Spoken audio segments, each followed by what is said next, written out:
Hello, good morning students. 11th class. देखिए, आज आपकी क्लास स्टार्ट हो रही है, तो मैं आपको फर्स्ट चैप्टर नमक का दरोगा पढ़ाने जा रही हूँ। आप उसको ध्यान से सुनेंगे उसको। और ये फर्स्ट चैप्टर है आपका गद्य का।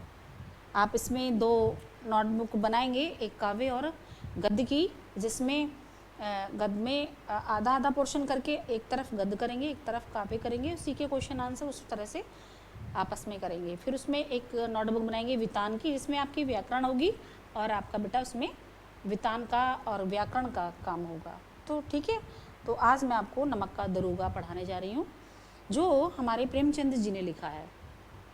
किसने लिखा है? प्रेमचंद जी ने। देखिए, प्रेमचंद जी की बहुत सारी रचनाएं हैं और प्रेमचंद जी को साहित्य के इतिहास में विशेष माना गया है, क्योंकि साहित्य संसार उनका बहुत ही अत्यंत विस्तृत है समझ में। तो ये क्या है, उनका जो जन्म हुआ था 1880 ईस्वी में, कहाँ हुआ था? लहमी गांव में हुआ था। कहाँ हुआ था? लहमी गांव में हुआ था। उनका जो मूल नाम था धनपत राय था।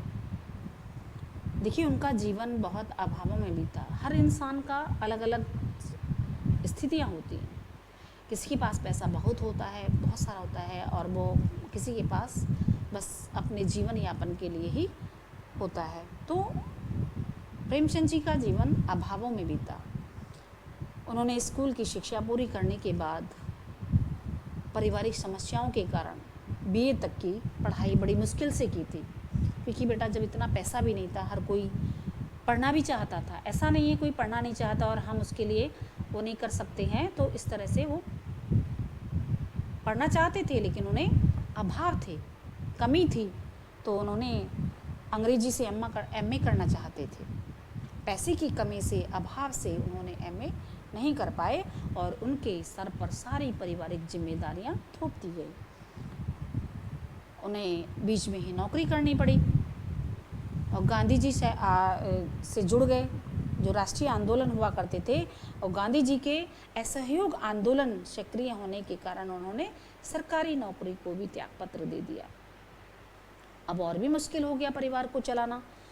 और राष्ट्रीय आंदोलन में जुड़ने के बाद उनका लेखन कार्य शुरू हुआ, क्योंकि वो शुरू से ही अपनी कहानियाँ, कविताएं लिखते थे। उनकी बहुत सारी कहानियाँ थी और ये हिंदी कथा साहित्य के शिखर, सबसे ऊंचे पुरुष माने जाते हैं। इनकी जो रचनाएं थीं, जैसे सेवा सदन है, प्रेमाश्रन है, गोदान है, गबन है, करमभूमि है, इनके बहुत सारे इस तरह से सोजे वतन, मानसरोवर, प्रेम की देवी, करबला संग्राम, कुछ विचार और विविध प्रसंग, इस तरह से इनकी रचनाएं थी बच्चों। जो साहित्य की विशेषताएं थी उनकी, कहते हैं ना, साहित्य के शिखर माने जाते थे। उपन्यास और कहानी की जो विधा के विकास का काल विभाजन प्रेमचंद को ही केंद्र में रखा गया था। प्रेमचंद ही पहले रचनाकार थे जिन्होंने कहानी और उपन्यास की विधा को कल्पना और रोमायनित एक धुंधले के निकलकर यथार्थ को ठोस जमीन पर प्रतिष्ठित किया था।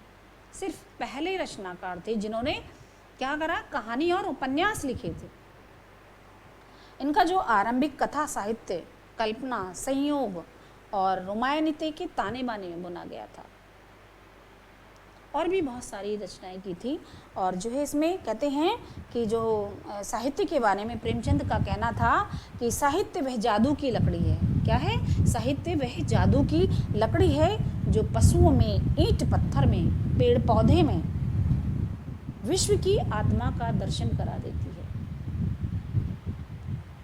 ठीक है ना? देखिए, साहित्य वह जादू की लकड़ी है। साहित्य से ही किसके दर्शन होते हैं? पशुओं में, ईंट पत्थरों में, पेड़ पौधों में विश्व की आत्मा का दर्शन करता है। विश्व की आत्मा का दर्शन हो जाता है। साहित्य को जादू की लकड़ी माना है। तो ये था उनका जीवन परिचय। अब देखिए, नमक का दरोगा जो मैं आपको कहानी पढ़ाने जा रही हूँ बेटा, इसका जो सारांश है, एक प्रेमचंद द्वारा जो रचित लघु कथा है ये नमक का दरोगा। इसमें एक ईमानदार नमक निरीक्षक की कहानी को बताया गया है, जिसमें ये कहानी धन के ऊपर धर्म की जीत होती है, धन के ऊपर धर्म की जीत होती है। कहानी में मानव मूल्यों का आदर्श रूप दिखाया गया है और उसे सम्मानित भी किया गया है। सबसे पहले समाज की जो यथार्थ स्थिति है उसको उद्घाटित किया गया है। किसको किया गया है? समाज की यथार्थ मीन्स वास्तविक सत्य स्थिति को उद्घाटित करती नमक का जो दरोगा कहानी है उसका सारांश प्रस्तुत करती है। मुंशी बंशीधर एक ईमानदारी और कर्तव्य निष्ठा की मिसाल कायम करते हैं। पंडित अलोपीदीन ये इसके पात्र हैं। बंशीधर मुंशी थे उनके पिता और बंशीधर उनका पुत्र था। अलोपीदीन जो पंडित थे वो एक जमींदार थे, सबसे बड़े जमींदार थे उस गांव के। तो उसको अलोपीदीन दातागंज के सबसे बड़े अमीरदार और इज्जतदार व्यक्ति थे। तो ये थे इसके पात्र और जो संदेश देते हैं। देखिए स्टोरी क्या है, सारांश क्या है इसका। नमक का दरोगा प्रेमचंद की बहुचर्चित कहानी है और इसमें यथार्थवाद को यथार्थवाद को एक उदाहरण देकर प्रस्तुत किया गया है।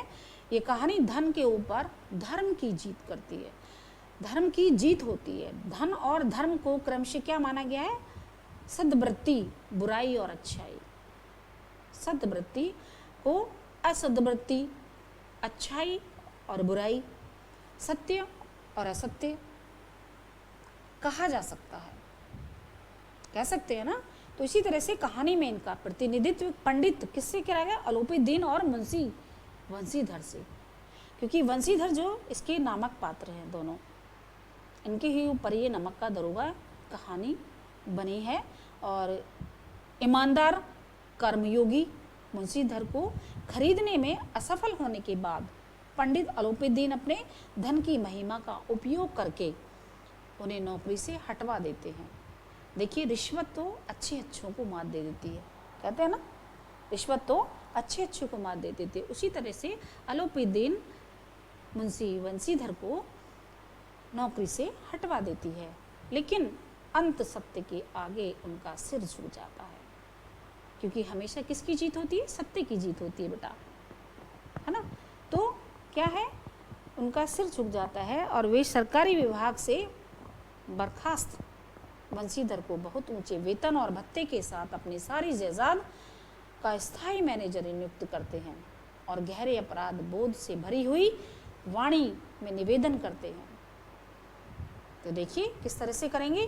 नमक का जो विभाग बनने के बाद लोग क्या करते हैं? नमक का व्यापार करना शुरू कर देते हैं और चोरी छिपे करने लगते हैं।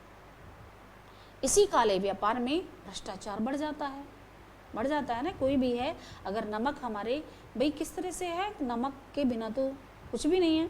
उसी तरह से इस नमक का जो व्यापार करने लगे लोग, चोरी छिपे, और इससे भ्रष्टाचार बढ़ता चला गया।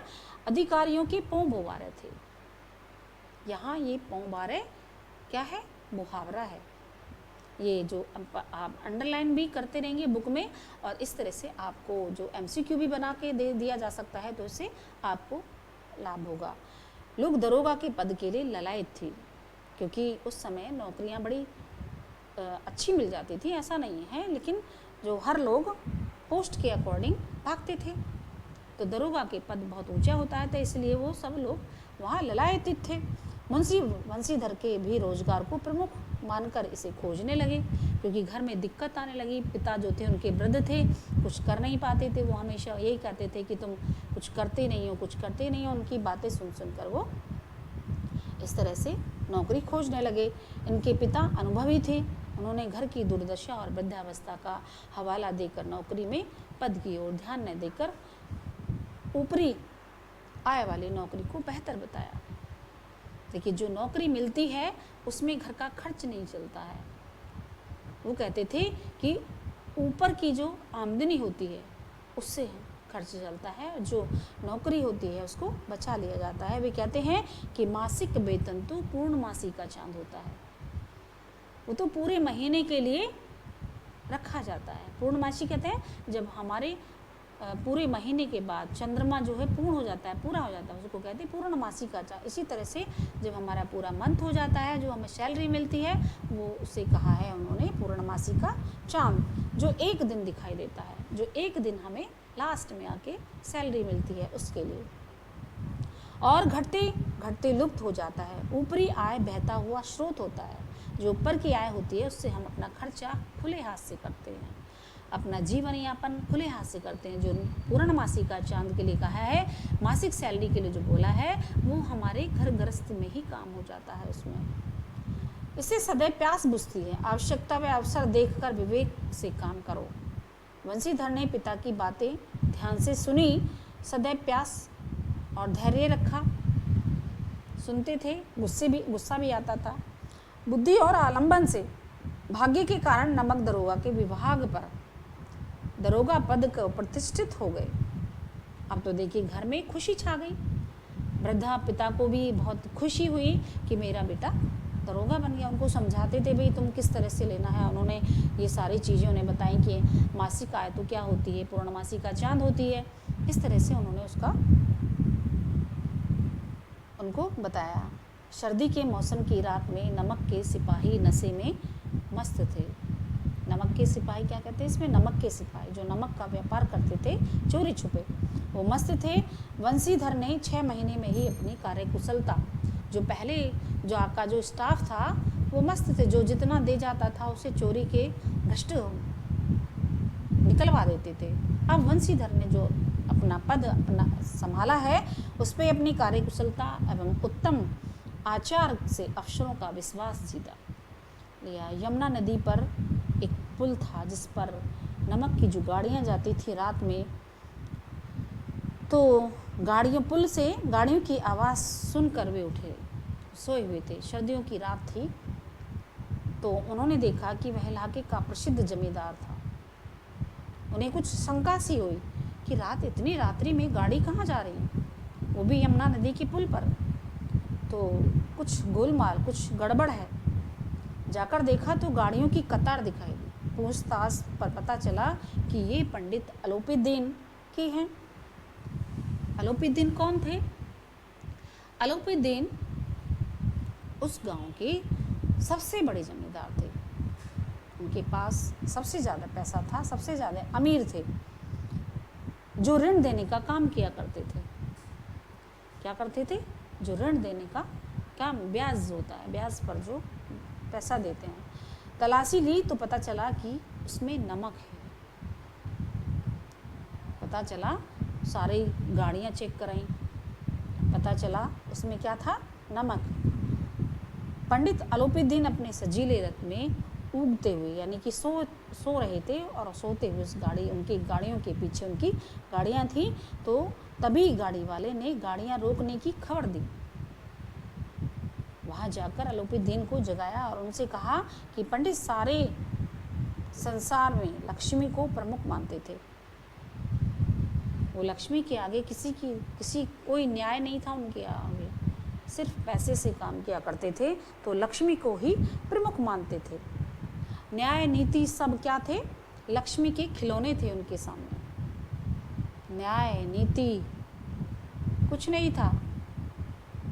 वो किसको मानते थे? सिर्फ लक्ष्मी को।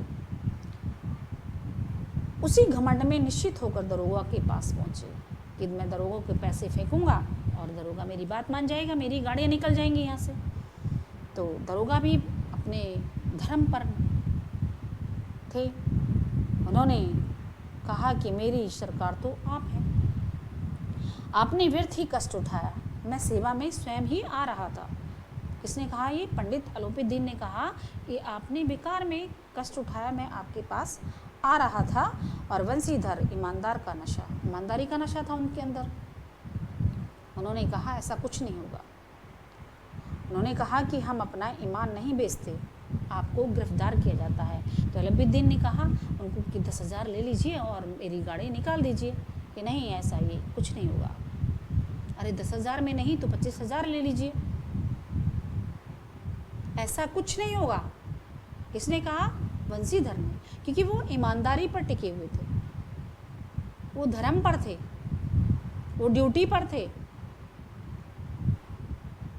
25,000 में नहीं 35 ले लीजिए, 35 में नहीं 40 में ले लीजिए। उन्होंने कहा मुझे कुछ नहीं चाहिए,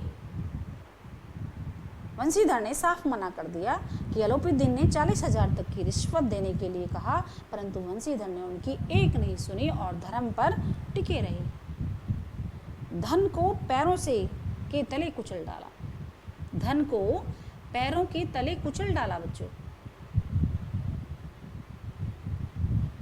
वरना आज क्या होता है कि अगर 100 रुपये भी कहीं से मिल रहे हैं तो उनको भी लेने के लिए तैयार कर देते हैं। आज की जनरेशन ऐसी होती जा रही है कि रिश्वत पे आगे भले ही इंसान कितना भी गिड़गिड़ाता रहे, पैसे से मतलब। तो वंशीधर ने अपना धर्म नहीं डिगाया बच्चों और धन को पैरों से कुचल डाला। 40,000 दे रहे थे वो और नहीं लिया, लेकिन ड्यूटी उन्होंने नहीं करा। सुबह तक हर जवान पर यही किस्सा था कि पंडित के व्यवहार की चारों तरफ निंदा हो रही थी, क्योंकि जमींदार जो थे वो बहुत पैसे वाले थे। सब लोग उनकी क्या करते थे, तारीफ करते थे, क्योंकि उनको सबको पैसा दिया करते थे, सबके काम निकाल दिया करते थे।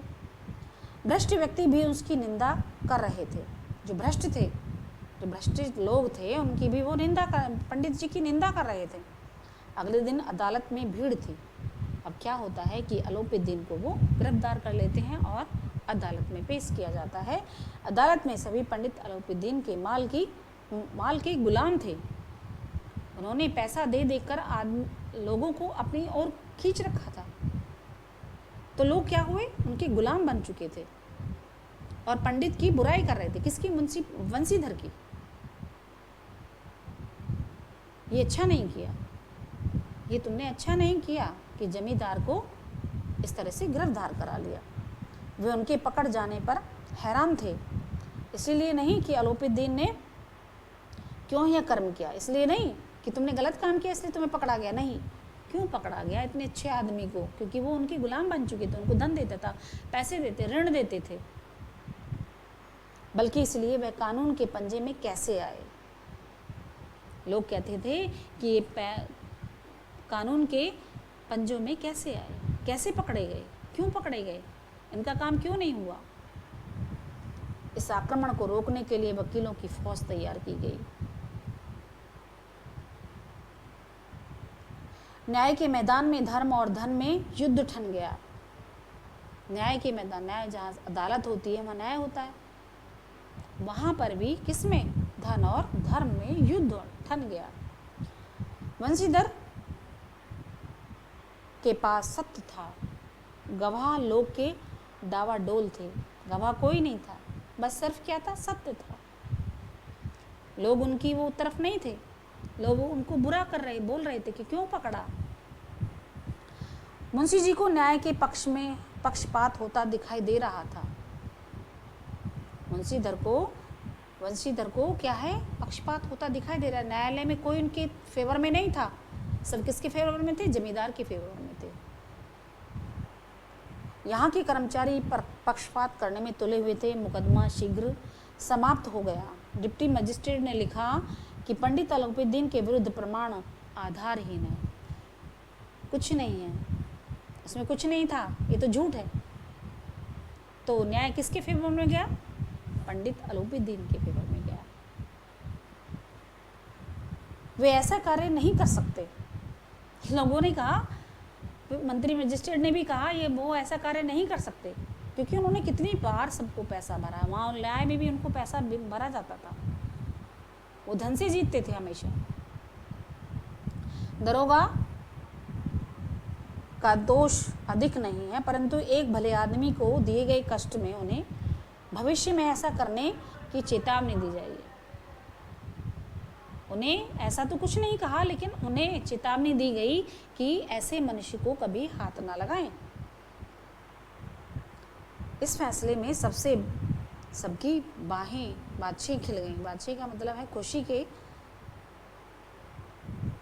खुशी हुई सबको। सब खूब पैसा लुटाएगा, जिसने अदालत की नींव तक हिला दी। वंशी बाहर निकले तो चारों तरफ व्यंग्य की बातें सुनने को मिली। क्या सुनने को मिली? व्यंग्य की बातें सुनने को मिली। खूब पैसा लुटाया गया। उन्होंने न्याय, विद्वत्ता, उपाधियां आए सब क्या थे, निरर्थक लगने लगे। ये क्या है, सब निरर्थक है, बेकार है ना, सत्य तो कहीं नहीं है। अब वंशीधर को बर्खास्तगी का जो पत्र 1 सप्ताह में आ गया। उन्होंने कर्तव्यपरायणता का दंड मिला, क्योंकि वो कर्तव्य पर थे, कर्तव्यनिष्ठ थे, अपनी ड्यूटी पर थे, सत्य की तरफ थे, ईमानदार थे। इस चीज़ का उन्हें दंड मिला, क्योंकि लोग क्या है, हमारा समाज क्या है बच्चों, भ्रष्ट है।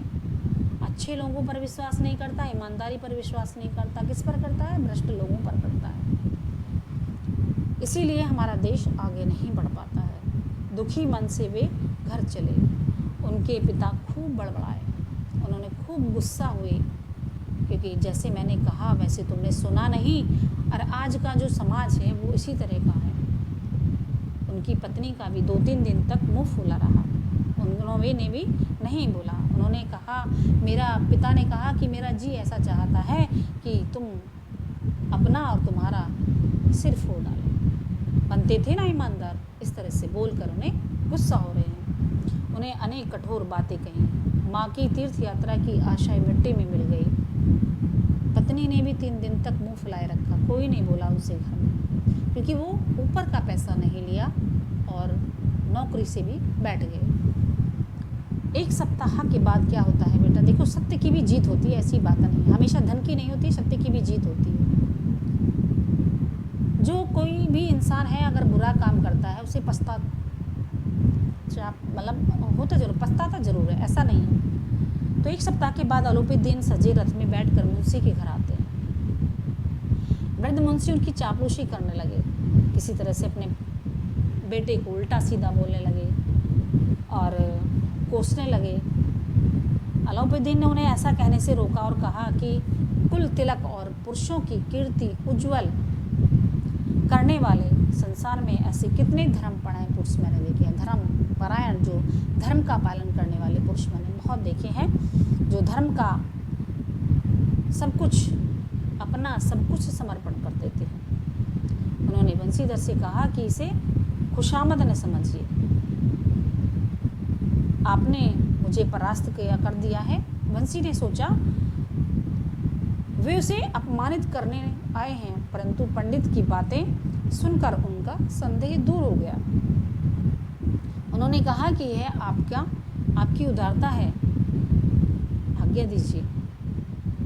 अलोपीदीन कहते हैं कि ये आपकी उदारता है, आप मुझे गलत समझ रहे हैं। अलोपीदीन ने कहा कि नदी तट पर आपने मेरी प्रार्थना नहीं सुनी, अस्वीकार करनी पड़ेगी। उसने एक स्टैम्प पत्र पर लिखा, जो उनके पास स्टैम्प पेपर था वो निकाला और पद स्वीकार करने के लिए प्रार्थना की। तो वंशीधर ने पढ़ा, पंडित ने अपनी सारी जायदाद का स्थायी मैनेजर 6000 वार्षिक वेतन भी देने को कहा। उसमें लिखा रोज़ाना जो खर्चा होता है, देखिए खर्चे के लिए जो घर गृहस्थ के खर्चे होते हैं उनके लिए सवारी, यानी कि जो घोड़े रथ थे उनके लिए सवारी, बोले बंगले, बड़े बड़े महल बंगले आदि के साथ नियत किया गया था। वंशीधर ने कांपते स्वर में कहा कि मैं उस उच्च पद के लिए योग्य नहीं हूँ।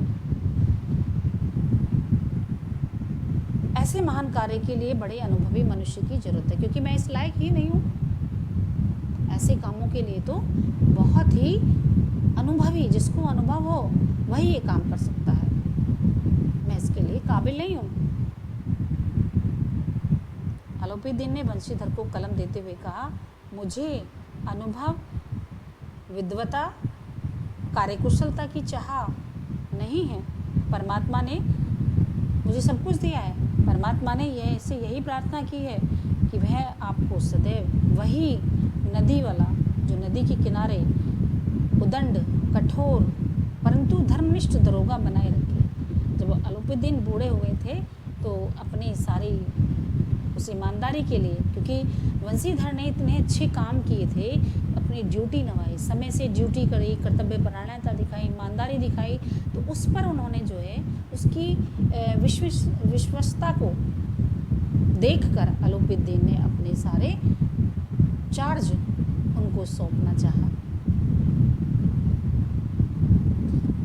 तो कहा कि धर्मनिष्ठ दरोगा बनाए रखे। वंशीधर की आंखें डबडबा आई। वंशीधर बड़े आंखों में आंसू आ गए। उन्होंने कांपते हुए हाथ से मैनेजर के कागज़ पर हस्ताक्षर कर दिए। अलोपीदीन ने उन्हें गले लगा लिया। तो कहते हैं ना कि जीत जरूर हो, सत्य की जीत जरूर होती है। बुराई, अच्छाई, सत्य, असत्य, धर्म और धन, ये क्या है, एक इनसे जो है ये हमारा जो नमक का दरोगा चैप्टर है आपका, इसमें लेखक ने बड़ा ही सुंदर, प्रेमचंद जी ने वर्णन किया है। और उनके पिता अनुभवी थे, पुरुष थे, समझाते थे, लेकिन वो चीज़ जब उनके समझ में नहीं, वो तो सिर्फ किस पर थे, ईमानदारी पर थे। तो ये था बेटा हमारा चैप्टर नमक का दरोगा। और आज ये पहला चैप्टर आपको मैंने पढ़ाया।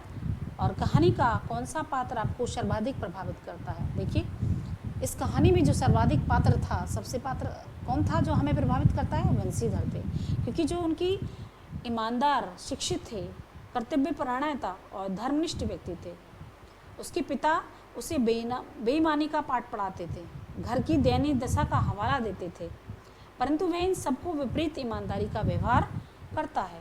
वह स्वाभिमानी है। अदालत में उसके खिलाफ गलत फैसला लिया गया, परंतु उसने स्वाभिमान नहीं खोया। उसकी नौकरी छीन ली गई। कहानी भी अंत में उसे अपनी ईमानदारी का फल मिला।